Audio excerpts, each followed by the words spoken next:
வணக்கம் மக்களே. ஸோ இந்த வீடியோவில் வந்து பார்த்தீங்கன்னா அர்ச்சனா மேலே அவ்வளோ வன்மத்தை கொக்குறாங்க. யாருன்னு பார்த்தீங்கன்னா வனிதாக்கா. ஏன் ஜோவிகா எலிமினேட் ஆனதுக்கு காரணம் வந்து ஒரு பக்கம் வந்து அர்ச்சனா தான் நினைச்சிட்டாங்களோ என்னமோ தெரியல. போன வாரம் ஒரு கான்ட்ரவர்சியான ஒரு வீடியோ அடிக்ட்டு அப்படின்ற மாதிரி அர்ச்சனாவை பற்றி ஒரு வீடியோ வந்து இது பண்ணாங்க. அதெல்லாம் எதுக்கு பண்ணாங்கன்னு அவங்களுக்கே தெரில. ஒரு பொண்ணை பார்த்து அப்படிலாம் பேச முடியுமா நான் கூட யோசிச்சு பார்க்க முடியாது. அந்த மாதிரி ஒரு விஷயத்த சொல்லியிருந்தாங்க. அடுத்ததாக பார்த்தீங்கன்னா இன்றைக்கி என்ன சொல்லியிருக்காங்கன்னா பிரச்சனை அப்படின்ற மாதிரி அர்ச்சனா இல்லை பிஆர் அர்ச்சனா பிரச்சனை அப்படின்ற மாதிரி ஒரு வீடியோ ஒன்று வைரல் ஆகிட்டு இருக்கு. அதில் வந்து அவங்க என்ன சொல்கிறாங்கன்னா அர்ச்சனா பிரச்சனைன்ற மாதிரி சொல்கிறாங்களே, வீட்டுக்குள்ளேயே மணி கூட ஒரு சில இடத்துல அர்ச்சனா பிரச்சனை கம்முனு அப்படின்றத சொல்லியிருக்காரு.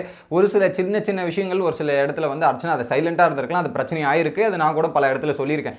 அந்த ஒரு சில இடங்களில் தப்பு இருக்குது அர்ச்சனா மேலே. 100% ரைட்டுன்றதும் கிடையாது அர்ச்சனா. ஒரு சில இடத்துல தப்பும் செஞ்சுருக்காங்க. ஃப்ளாஸ் இல்லாத ஆளும் இல்லை, அந்த ஃப்ளாஸை பண்ணியிருக்காங்க அப்படின்றது தான் உண்மை. வீட்டில் எல்லாருமே ஃப்ளாஸ் இருக்குது, ஓகேங்களா? இது ஒரு பக்கம் இருக்கட்டும். அப்போ வேற ஒரு கேள்வி கேட்குறாங்க, அக்கா அந்த பொண்ணு தீவிரமான பிக் பாஸோட ஃபேனுக்கா, தீவிரமாக பிக் பாஸை பார்த்துட்டு ரசிக்கிற வெறி பிடிச்ச ரசிகர் அப்படின்ற மாதிரி சொல்லிட்டு இருக்கோம்.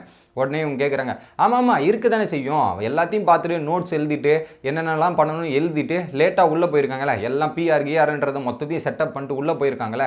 ஸோ அவங்க டைட்டில் வினர் வரையும் ட்ராவல் பண்ணுறதுக்கு எல்லா திட்டமும் போட்டு போயிருக்காங்க. இதில் என்ன அப்படின்ன மாதிரி ஒரு பக்கம் வந்து அவங்க பேசுகிறாங்க வனிதாக்கா.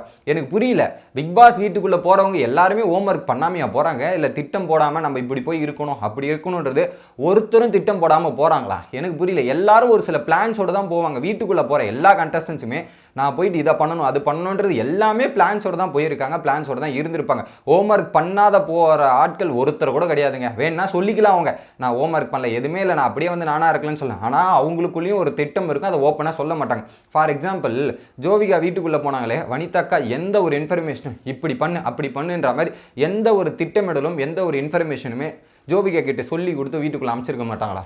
சொல்லி கொடுத்துருப்பாங்களே, அவங்களோட எக்ஸ்பீரியன்ஸை ஷேர் பண்ணியிருப்பாங்களே. அப்போ அது என்ன, அது ஹோம் ஒர்க்கில் வராதா, அது ஒரு இதில் வராதா? என்னங்க லாஜிக்கு அப்படின்றது எனக்கு புரியல. உங்களுக்கு வந்தால் மட்டும் ரத்தம், மற்றவங்களுக்கு வந்தால் தக்காளி சட்னின்றது அக்செப்ட் பண்ண முடியாது. இவங்க சொல்லி கொடுத்து அது போனால் அது ஹோம் ஒர்க்கான், ஓகேங்களா? மற்றவங்க அது பண்ணால் தப்புங்க, இதெல்லாம் நியாயம் இல்லைங்க அப்படின்ற மாதிரி சொல்கிறாங்க. எந்த விதத்தில் நியாயன்றது எனக்கு புரியல. இது ஒரு பக்கமாக. அடுத்து பிஆர் அப்படின்றத சொல்கிறாங்க. பிஆர்ன்றதுக்கு பல பேருக்கு புரியவும் மாட்டேங்குது. இந்த வீட்டில் பிஆர் இல்லாத ஆளும் கிடையாது அப்படின்றத தெரிஞ்சுக்கணும். ப்ரொமோஷனல் ஆக்டிவிட்டீஸ் வீட்டில் எல்லாருக்குமே பிஆர் இருக்குது. சீசன் 4லேருந்து பார்த்தீங்கன்னா இன்ன வரைக்குமே பிஆர் இருக்குது. அந்த ஃபஸ்ட்டு செகண்டு தேர்டு சீசன் கூட ஓரளவுக்கு பிஆர் இல்லாமல் இருந்தது. அதுக்கப்புறம் வர சீசன் எல்லாமே பிஆர் இல்லாமல் உள்ளே வர்றதே கிடையாது. அவங்களுடைய சோஷியல் மீடியா ஆக்டிவிட்டீஸ் எல்லாமே அவங்க ஃப்ரெண்ட்ஸுக்கிட்டேயோ தெரிஞ்சவங்ககிட்டயோ எல்லாருக்கிட்டையுமே கொடுத்துட்டு வராங்க அப்படின்றது தான் உண்மை, ஓகேங்களா? ஸோ அதன் மூலிமா என்ன யூஸ்னா இனிஷியல் புஷ்அப் கொடுக்கும். என்னென்னா இனிஷியல் புஷ். ஸோ அந்த அவங்களோட ஃபோட்டோஸு அவங்க பேசின விஷயங்களில் வீடியோஸை வைரலாக போடுறது, இந்த மாதிரி விஷயங்கள் வந்து ட்ரெண்ட் ஆகும். அதுக்கேற்ற மாதிரி அவங்களுக்கு ஃபேன் பேஸ் கிரியேட் ஆகும். இதுதான் ஒரு விஷயமே தவிர ஜஸ்ட் ஒரு ஸ்டார்டிங் ஸ்பாட் தான் அந்த பிஆரோட வேலை.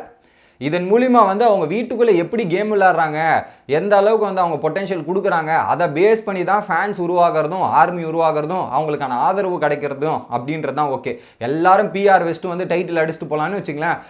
எத்தனையோ சீசனில் பிஆர் வச்சுட்டு பல பேர் டைட்டில் எடுக்காமல் போயிருக்காங்க. என்ன நியாயம் இது? எல்லாரும் அப்படி பண்ணணும்னா அப்படி இல்லை. உங்களோட கேம் பிளே தனித்துவமாக இருக்கணும், கேம் பிளே நல்லா இருக்கணும்.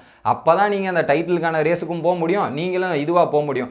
இதில் சொல்கிறாங்களே பிஆர் பற்றி பேசுகிறாங்களே, பிஆர் இல்லாத ஆட்கள் யாருன்றது அவங்கள சொல்லுங்கள். ஒருத்தர் கூட பிஆர் இல்லாமல் இல்லை. வீட்டில் எல்லாருக்குமே பிஆர் இருக்குது, ஓகேங்களா? அப்போனா அவங்க அர்ச்சனாவை மட்டும் பேசக்கூடாது, எல்லாரும் பிஆர் பற்றியும் பேசணும். அர்ச்சனாவை மட்டும் தனியாக தாக்குவது எந்த விதத்தில் நியாயம் அப்படின்றது எனக்கு தெரியல. எல்லார் பற்றியும் பேசி எல்லார் பற்றியும் சொன்னீங்கன்னா பரவாயில்ல. ஃபார் எக்ஸாம்பிள் இன்னொரு கேள்வியும் கேட்கலாம் அப்படின்னு பார்த்தீங்கன்னா, ஸோ வனிதாக்கா பேசுகிறாங்கல்ல, ஸோ அவங்க ஜோவிகா ஒரு வேளை நாமினேஷன் வரும்போது அவங்க எந்த ஒரு போஸ்ட்டும் போடுறது இல்லையா? ட்விட்டரில் வந்து போஸ்ட்டு போட்டு இதை போடுங்க அப்படின்ற மாதிரி போட்டிருக்காங்களே, அப்போ அது என்ன? அதுவே வந்து ஒரு கணக்கு தானே. நீங்கள் வந்து ஓட்டு கேட்குறதே ஒரு கணக்கு தானே. புரியல எனக்கு. அப்போ உங்களுக்கு வந்தால் மட்டும் ஒரு நியாயம், மற்றவங்களுக்கு ஒரு நியாயமா? என்னங்க மக்களே இது? எல்லாரையும் ஈக்குவலாக ட்ரீட் பண்ணணும், எல்லாரையும் ஈக்குவலாக பார்க்கணும். தப்புன்னா தப்புன்றதை பேசணும். அதை விட்டுட்டு ஒருத்தருக்கு ஒரு நியாயம் இன்னொருத்தருக்கு ஒரு நியாயம் அப்படின்றது பேசுவது தவறு. ஸோ இந்த வீட்டில் இருக்கிறது அர்ச்சனாக்கு பிஆர் மூலிமா மட்டுமே இவ்வளோ சப்போர்ட் கிடச்சதுன்னு நான் அதை அக்செப்டே பண்ண முடியாது. ஆர்கானிக் ஃபேன் பேஸ் அதிகமாக இருக்குது, அந்த அளவுக்கு சப்போர்ட் வருதுன்னா அர்ச்சனா பண்ண பல காரியங்கள் பல ஆடியன்ஸை கவர்ந்து இருக்குது அப்படின்றது தான் உண்மை. இதுக்கு வீணாக வந்து அர்ச்சனா அப்படின்றது சொல்கிறதே தப்பு அப்படின்றத நான் நினைக்கிறேன். உங்களுக்கு என்ன தோணுதோ மறக்காமல் கமெண்ட் பண்ணுங்கள். வீடியோ பிடிச்சிருந்தா மறக்காமல் லைக் பண்ணி தொடர்ந்து சப்ஸ்கிரைப் பண்ணி சப்போர்ட் பண்ணுங்கள்.